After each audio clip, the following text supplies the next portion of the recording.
Hello students, আমি গোবিন্দ রায় GR science tutor পরিবারে তোমাদের সবাইকে স্বাগত। আজকে আমি মাধ্যমিক প্রস্তুতি 2023 জীবন বিজ্ঞান জীবনের প্রবহমানতা জনন ও বৃদ্ধি অংশ থেকে আলোচনা করব। এখানে পার্ট 2 এর অর্থাৎ এটি 12 নম্বর ভিডিও। এর আগের ভিডিওগুলো তোমরা যারা দেখোনি অবশ্যই প্লেলিস্ট থেকে দেখে নেবে।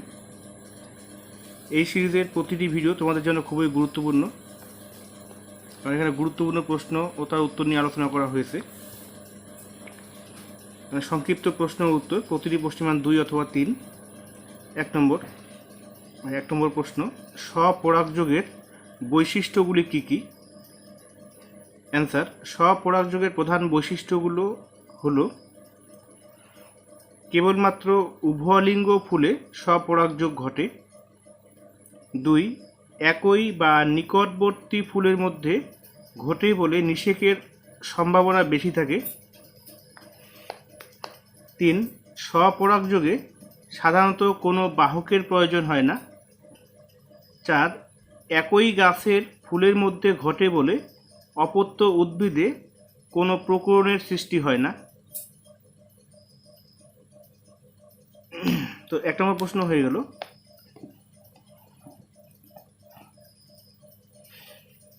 2 নম্বর প্রশ্ন, স্বপরাগযোগের 2টি সুবিধা ও 2টি অসুবিধা লিখো।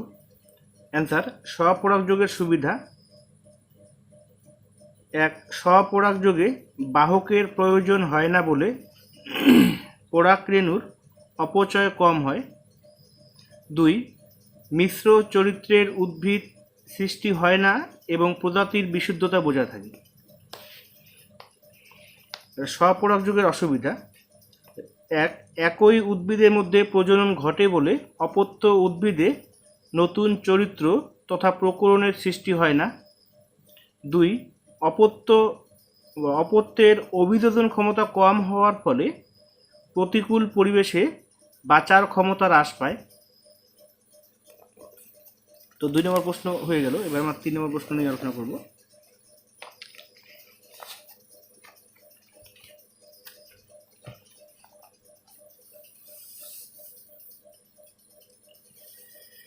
তিন নম্বর প্রশ্ন, ইতর পরাগযোগের বৈশিষ্ট্যগুলি কি কি? অ্যান্সার: ইতর পরাগযোগের প্রধান বৈশিষ্ট্যগুলি হল: 1 নম্বর, ইতর পরাগযোগ কেবলমাত্র এক লিঙ্গ ফুলেই ঘটে। 2, ফুলগুলিতে বিষম পরিণতি দেখা দেয়। 3, এক ফুল থেকে অন্য ফুলে পরাগরেণু স্থানান্তরণের জন্য বিভিন্ন প্রকার বাহকের প্রয়োজন হয়।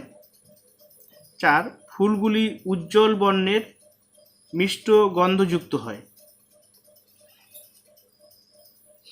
4 নম্বর প্রশ্ন, ইতর পরাগযোগের সুবিধা ও অসুবিধা লিখো। অ্যান্সার: ইতর পরাগযোগের সুবিধা: 1, 2টি ভিন্ন বৈশিষ্ট্য সম্পন্ন উদ্ভিদের মধ্যে প্রজনন ঘটে বলে অপত্য উদ্ভিদে নতুন চরিত্রের তথা প্রকরণের উদ্ভব হয়। 2, বীজের অঙ্কুরোদ্গমের হার এবং রোগ প্রতিরোধ ক্ষমতা বৃদ্ধি পায়। ইতর পরাগযোগের অসুবিধা: 1 নম্বর, বাহকের উপর নির্ভর করতে হয় বলে পরাগরেণুর যথেষ্ট অপচয় হয়। 2, প্রজাতির বিশুদ্ধতা বজায় থাকে না। তো এই প্রশ্নটিও হয়ে গেল। 5 নম্বর প্রশ্ন,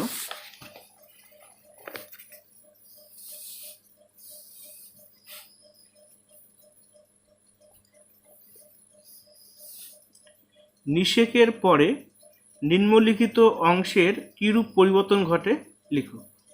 ডিম্বাণু, ডিম্বক, ডিম্বাশয়।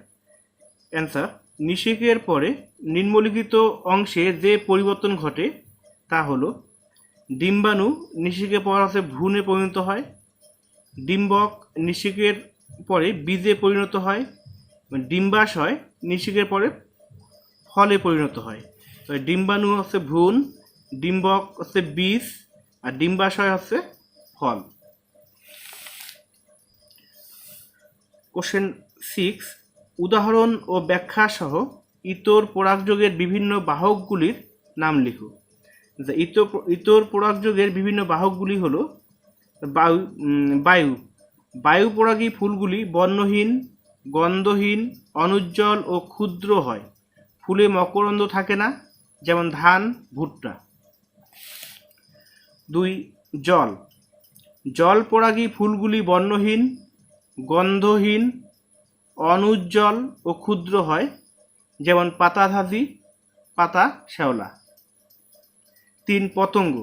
পতঙ্গ পরাগী ফুলগুলি উজ্জ্বল, মকরন্দযুক্ত ও সুমিষ্ট গন্ধযুক্ত হয়, যেমন আম, বাগানবিলাস। পাখি। পক্ষী পরাগী ফুলগুলি আকারে বড়, উজ্জ্বল ও মকরন্দযুক্ত হয়, যেমন শিমুল, পলাশ। তো 6 নম্বর প্রশ্ন হয়ে গেল।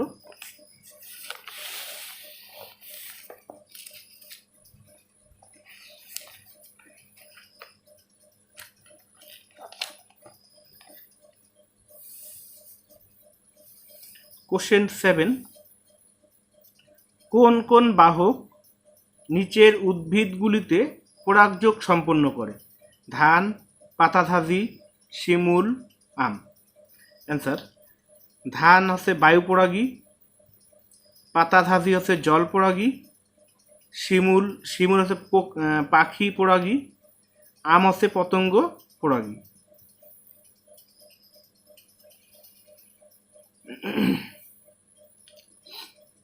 কোশ্চেন 8, উদাহরণসহ অযৌন জননের বিভিন্ন পদ্ধতিগুলির নাম লিখো।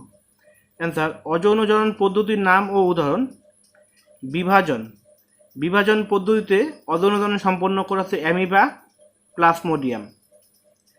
কর্কোদ্গম পদ্ধতি। কর্কোদ্গম পদ্ধতিতে অযৌন জনন সম্পন্ন করে ইস্ট, হাইড্রা। খণ্ডীভবন। খণ্ডীভবন প্রক্রিয়ায় অযৌন জনন সম্পন্ন করা হচ্ছে স্পাইরোগাইরা, রিক্সিয়া। রেণু উৎপাদন। রেণু উৎপাদন পদ্ধতিতে অযৌন জনন সম্পন্ন করে ফার্ন, মস। আর পুনরুৎপাদন। পুনরুৎপাদন পদ্ধতিতে অযৌন জনন সম্পন্ন করা হচ্ছে প্ল্যানেরিয়া। 8 নম্বর প্রশ্ন হয়ে গেল।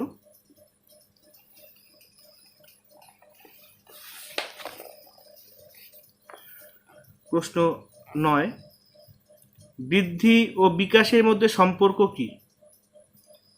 অ্যান্সার: বিকাশ একটি বৃহত্তর জীবন বৈশিষ্ট্য। বৃদ্ধি ছাড়া বিকাশ সম্ভব নয়। বৃদ্ধি উদ্ভিদের জীবনচক্রে অনির্দিষ্ট কাল ধরে ঘটলেও প্রাণীর জীবনচক্রের নির্দিষ্ট সময়কাল অবধি ঘটে থাকে মাত্র।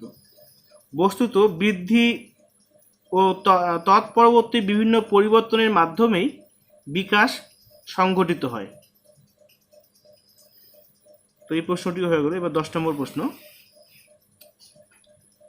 মানব বিকাশের বিভিন্ন দশাগুলির নাম পরপর লিখো। অ্যান্সার: মানব বিকাশের বিভিন্ন দশাগুলি হল: 1. সদ্যজাত, 2. শৈশব, 3. বয়ঃসন্ধি, 4. পরিণত দশা, 5. বার্ধক্য বা অন্তিম পরিণতি দশা। তো স্টুডেন্টস, এই চ্যাপ্টার থেকে সমস্ত প্রশ্ন আমি আলোচনা করলাম। তোমরা যারা ভিডিওগুলো দেখোনি অবশ্যই ভিডিওগুলো দেখে নেবে। আর হ্যাঁ, একটা দীর্ঘদিন আমি ভিডিও আপলোড করতে পারিনি ব্যক্তিগত সমস্যার কারণে। তোমরা যারা চ্যানেলটি সাবস্ক্রাইব করোনি অবশ্যই চ্যানেল সাবস্ক্রাইব করবে এবং ভিডিওটি ভালো লাগলে অবশ্যই লাইক, কমেন্ট ও শেয়ার করবে।